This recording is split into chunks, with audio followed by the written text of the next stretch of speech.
अस्सलाम वालेकुम dear students. आज टॉपिक है hydrophytes. Hydro means water and fight plants. ठीक है जी। तो नाम ही से पता चल गया, पानी के पौधे, मतलब वो पौधे जो पानी में रहते हैं, वाटर में रहते हैं। ठीक है जी। और कौन सा वाटर जी? Fresh water. फ्रेश वाटर कौन सा होता है? जिसमें एक खास रेशो में साल्ट डिजॉल्व ना हो। ठीक है जी। और जिसमें एक खास रेशो से साल्ट ऊपर हो जाए तो वो क्या होता है? वो मेरीन वाटर होता है। ठीक है जी। वो समुद्रों का पानी है। ठीक है। और ये फ्रेश वाटर कौन सा है? पॉन्ड्स, लेक्स, ठीक है, और ये रिवर्स वगैरह, इनका वाटर जो है वो कौन सा है? फ्रेश वाटर है। ठीक है। तो ये प्लांट्स हाइड्रोफाइट्स कौन से हैं? फ्रेश वाटर में पाए जाने वाले प्लांट्स हैं। ठीक है जी। और इनकी जो पूरी बॉडी होती है उससे वाटर, इनके बॉडी के अंदर, पूरी बॉडी सरफेस से वाटर जो है बॉडी के अंदर एंटर होता रहता है। ठीक है जी। और ये रिमूव करती हैं एक्स्ट्रा वाटर को मुख्तलिफ तरीकों से। ठीक है जी। ये प्लांट्स क्या करते हैं? रिमूव करते हैं एक्स्ट्रा वाटर को मुख्तलिफ तरीकों से। जिस तरह कई हाइड्रोफाइट्स जो हैं उनके बड़े बड़े पत्ते होते हैं। ठीक है जी। बड़े बड़े उनके लीव्स होते हैं, कुशादा लीव्स होते हैं। जाहिर है लीव्स कुशादा होंगे तो लोअर एपिडर्मिस पे स्टोमेटा भी क्या होंगे? ज्यादा होंगे। तो स्टोमेटा की तादाद ज्यादा होने से क्या होगा? वाटर का लॉस ज्यादा होगा। ठीक है जी।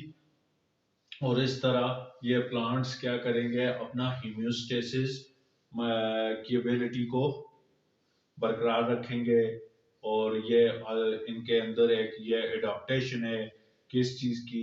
कि ये अपना इंटरनल जो वाटर बैलेंस है उसे ऑस्मो रेगुलेशन, ये प्रोसेस है इनमें। और उससे ये क्या करते हैं? अपना इंटरनल एनवायरनमेंट जो है मेंटेन रखते हैं। ठीक है जी। इनमें एग्जांपल है लिली। ठीक है, वाटर लिली। ठीक है जी। वाटर लिली जो है लिलीज फैमिली से बिलोंग करती है। और इस फैमिली में 5 जनरा हैं और 17 स्पीशीज हैं। ठीक है जी। उसके बाद हम नेक्स्ट प्लांट्स के ग्रुप की तरफ मूव करते हैं जी। यह है जीरोफाइट्स। जीरो कहते हैं ड्राई। ठीक है, खुश्क। ठीक है। फाइट्स प्लांट्स तो ऐसे प्लांट्स जो खुश्की में होते हैं, खुश्की पे होते हैं। तो मतलब डिजर्ट प्लांट्स, सहरा में पाए जाने वाले पौधे वो खुश्की में होते हैं।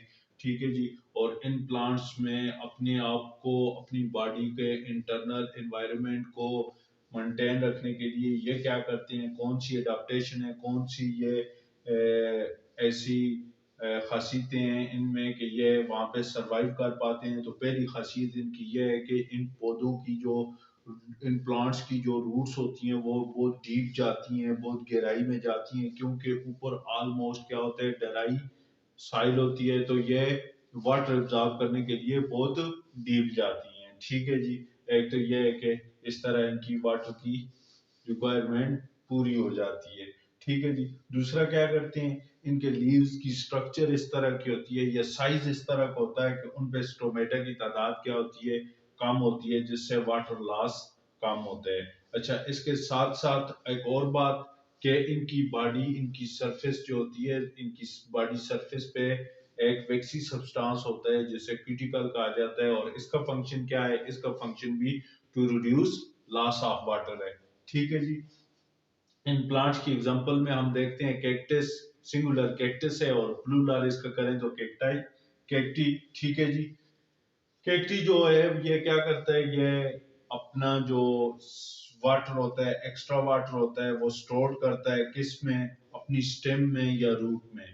और ये स्टेम या रूट जिसमें एक्स्ट्रा वाटर स्टोर्ड होता है, ये जूसी होती है और सॉफ्ट होती है। और प्लांट्स का वो पार्ट जो जूसी और सॉफ्ट हो, प्लांट के उस पार्ट को सेकुलेंट ऑर्गन कहा जाता है। क्या कहा जाता है जी? Succulent organ. तो प्लांट बॉडी में सेकुलेंट ऑर्गन कौन सा है? प्लांट बॉडी का वो हिस्सा जो क्या है? जूसी है और सॉफ्ट है, बिकॉज ऑफ स्टोर्ड वाटर। तो ऐसे हिस्से को, प्लांट के इस हिस्से को क्या कहेंगे? सेकुलेट ऑर्गन कहेंगे। मूव करते हैं नेक्स्ट स्टूडेंट। 4 नंबर पे प्लांट ग्रुप है हेलोफाइट्स। ठीक है जी। Halophytes, halo mean salt and phyte mean plants. तो ऐसे प्लांट्स जो उन जगह पे पाए जाते हैं जहाँ सॉल्ट मौजूद हो, वाटर में सॉल्ट डिजॉल्व हो। ठीक है जी, इनका हैबिटेट क्या है? ऐसी सॉइल, ऐसी जमीन जिसमें सॉल्ट वाटर हो, नमकीन पानी हो, जिस तरह समुद्रों के किनारे, ठीक है जी, या साल्टी मर्शेस, ठीक है जी, नमकीन जो दलदल है, जो नमी वाली प्लेस है, मॉइस्चर वाली प्लेस है, ये प्लांट्स ऐसी जगह पे पाए जाते हैं। अच्छा, इनकी बॉडी में जो नमक की कंसंट्रेशन है, सॉल्ट कंसंट्रेशन है, तो वो क्या है, कम है एज कंपेयर टू, ठीक है, जो वाटर है उसके। ठीक है जी।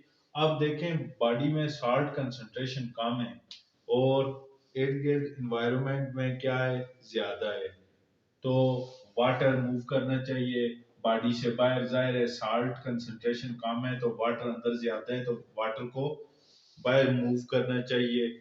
और बाहर से साल्ट क्या करे,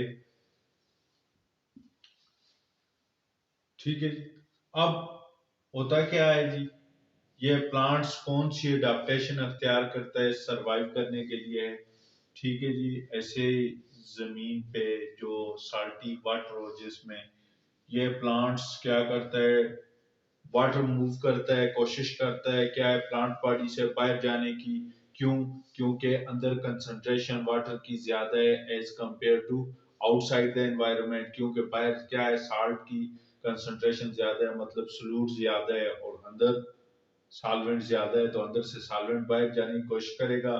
तो अब प्लांट क्या करेगा, प्लांट क्या करते हैं, ये एक्टिव ट्रांसपोर्ट के जरिए साल्ट एब्जॉर्ब करते हैं। एक्टिव ट्रांसपोर्ट के जरिए क्या करते हैं, साल्ट एब्जॉर्ब करते हैं, और इस तरह ये अंदर साल्ट की कंसंट्रेशन को हाई करते हैं।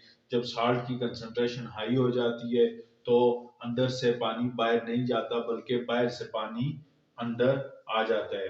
अच्छा, अब ये साल्ट की कंसंट्रेशन जो हाई हो जाती है, तो अब कितना उसमें पौधे में साल्ट आएगा, तो एक्स्ट्रा साल्ट किधर जाता है? तो एक्स्ट्रा साल्ट जो है सेल के अंदर, ठीक है जी, या पत्ते में साल्ट ग्लैंड में क्या करता है, साल्ट ग्लैंड उसे सिक्रीट कर देते हैं पत्ते की सरफेस पे, और इस तरह प्लांट बॉडी से ये जो एक्स्ट्रा साल्ट है ये रिमूव हो जाता है। तो हेलोफाइट्स इस तरह जिंदा रहते हैं, इस तरह अपनी जिंदगी गुजारते हैं, और उसके लिए ये स्ट्रक्चरल एडाप्टेशंस हैं, ये कुछ प्रोसेस हैं। तो स्टूडेंट्स, प्लांट्स का ऑस्मो रेगुलेशंस में चार ग्रुप्स और उनका वन बाय वन आपको डिटेल बताई। तो इंशाल्लाह मिलते हैं नेक्स्ट लेक्चर में, नेक्स्ट वीडियो के साथ। तो इजाज़त दीजिए। अस्सलाम वालेकुम।